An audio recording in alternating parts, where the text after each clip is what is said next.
Welcome to 9th class. Today we have studied to science part 1, chapter number 10 was study of sound, ध्वनीचा अभ्यास. Today we have studied to page number 130, velocity of sound in gaseous medium. Velocity of sound in a gaseous medium. ध्वनीचा वायूमधील वेग. Velocity of sound in a gaseous medium. ध्वनीचा वायूमधील वेग. The velocity of sound in a gaseous medium depends on the physical condition. The velocity of sound in a gaseous medium depends on the physical condition. म्हणजे या ठिकाणी बघा वायू माध्यमातून जाणाऱ्या ध्वनी तरंगाचा वेग हा डिपेंड्स ऑन फिजिकल कंडिशन, भौतिक अवस्थेवर अवलंबून असतो. दॅट इज म्हणजेच temperature density, molecular weight. Temperature means तापमान, डेन्सिटी मीन्स घनता, मॉलिक्युलर वेट रेणुभार. Temperature, the velocity of sound is directly proportional. The velocity of sound is directly proportional to the square root of temperature. Velocity sound directly proportional to the square root of temperature of the medium. म्हणजे ध्वनीचा वेग हा काय तापमानाच्या वर्गमूळाच्या समानुपाती असतो. तापमानाच्या वर्गमूळाच्या समानुपाती असतो. This means that increasing the temperature 4 times doubles the velocity. This means that increasing the temperature for 4 times doubles the velocity. म्हणजे या ठिकाणी तापमान जर चौपट झाले तर वेग दुप्पट होतो. तापमान चौपट झाले तर वेग काय होतो? दुप्पट होतो. डेन्सिटी ब्रॅकेटमध्ये रो दिलेला आहे, पी नाही आहे. Rho velocity is inversely proportional to square root of density. Velocity is inversely proportional to the square root of density. The velocity of sound inversely proportional. The velocity of sound inversely proportional to the square root of density. म्हणजे ध्वनीचा वेग काय असतो? घनतेच्या, म्हणजे त्या ठिकाणी घनतेच्या वर्गमूळाच्या व्यस्तानुपाती असतो. This thus meaning that increasing the density 4 times, म्हणजे ज्यावेळेस घनता चौपट होते, reduces the velocity to half its value.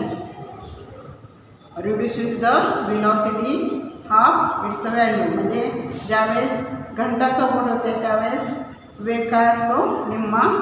निम्मा असतो. आता मॉलिक्युलर वेट मीन्स रेणुभार. The velocity sound is inversely proportional to the square root of molecular weight. The velocity sound is inversely proportional to the square root of molecular weight of the gas. Increasing molecular weight 4 times reduces velocity to the half its value. ध्वनीचा वेग रेणुभाराच्या वर्गमूळाच्या व्यस्त प्रमाणात होतो. म्हणजे या ठिकाणी बघा, increasing the molecular weight, रेणुभार चौपट होतो त्यावेळेस velocity is of half its value. म्हणजे वेग काय होतो? निम्मा होतो. Molecular weight, velocity, sound of velocity inversely proportional to the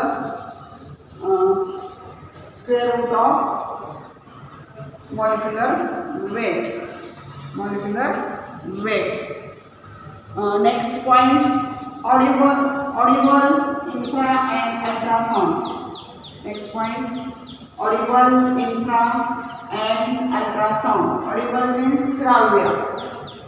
Infrasound, audible sound, shravya ध्वनि. Infrasound, अवश्राव्य ध्वनी. Ultrasound, श्राव्यातील ध्वनी. Audible sound, श्राव्य ध्वनी. Definition पहा. The limits of hearing. The limits of hearing of the human ear are 20 Hz to 20,000 Hz. 20 Hz to 20,000 Hz. That is, the human ear can hear sound. That is, human ear can hear sound frequencies in this range. These sounds are called audible sounds. मानवी कानाची ध्वनी ऐकण्याची मर्यादा बघा 20 Hz to 20,000 Hz. That is, human ear can hear sound of frequencies in this range. म्हणजेच या वारंवारतेमधील ध्वनी मानवी कान ऐकू शकतो. These sounds are called audible sounds. श्राव्य ध्वनी, त्यालाच काय म्हणतात? श्राव्य ध्वनी. Our ears cannot hear sound of frequencies lower than 20 Hz. मानवी कान 20 Hz पेक्षा जर ध्वनी कमी असेल तर तो आवाज ऐकू शकत नाही. And higher than 20,000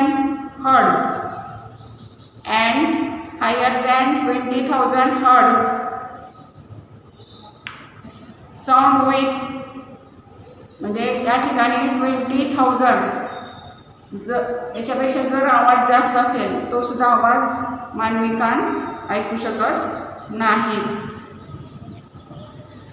Infrasound. Definition of infrasound. Sound with frequency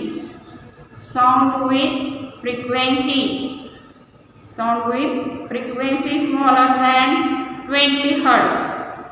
Sound with frequency smaller than 20 Hz is called infrasound. म्हणजे ध्वनीची वारंवारता जर त्या ठिकाणी म्हणजे 20 Hz पेक्षा जर ध्वनीचा आवाज कमी असेल तर त्याला काय म्हणतात? अवश्राव्य ध्वनी. काय म्हणतात? अवश्राव्य ध्वनी म्हणतात. फॉर एक्झाम्पल बघा, the sound produced by pendulum and the sound generated by a variation of earth crust just before an earthquake are examples of such sound. म्हणजे घरामध्ये दोलकाचं घड्याळ असतं तर त्या दोलकाच्या घड्याळामध्ये ते दोलक हलत असतं, त्याचा आपल्याला आवाज म्हणजे त्याचे फ्रिक्वेन्सी कशी असते? Sound with frequency smaller than 20 Hz. म्हणून ते आपल्याला ऐकायला येत नाही. आणि ज्यावेळेस भूकंप होतो, भूकंप झाल्यानंतर त्याचे सुद्धा हादरे म्हणजे व्हायब्रेशनने काय होते, त्या ठिकाणी जमिनीला हादरे बसतात. ते पण आपल्याला म्हणजे त्या ठिकाणी तो आवाज ऐकायला येत नाही. डेफिनेशन ऑफ अल्ट्रासाउंड लिहून घ्या. Sound waves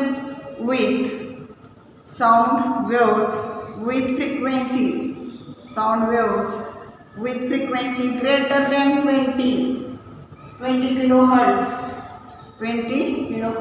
or 20,000 Hz. are called ultrasound. Are called ultrasound. 20,000 hertz याच्यापेक्षा जर अधिक वारंवारतेचा ध्वनी जर असेल तर त्याला श्राव्यातीत ध्वनी म्हणतात. फॉर एक्झाम्पल बघा, the dog, mouse, bat, dolphin etcetera have a special ability to hear ultrasonic sound.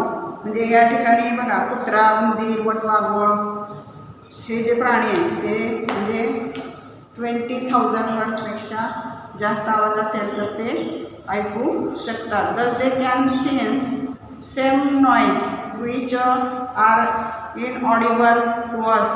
Children under 5 years of age.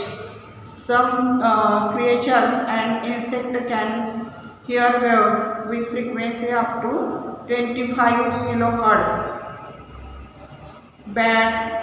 Bats, mice, dolphins, etc. can also produce ultrasound.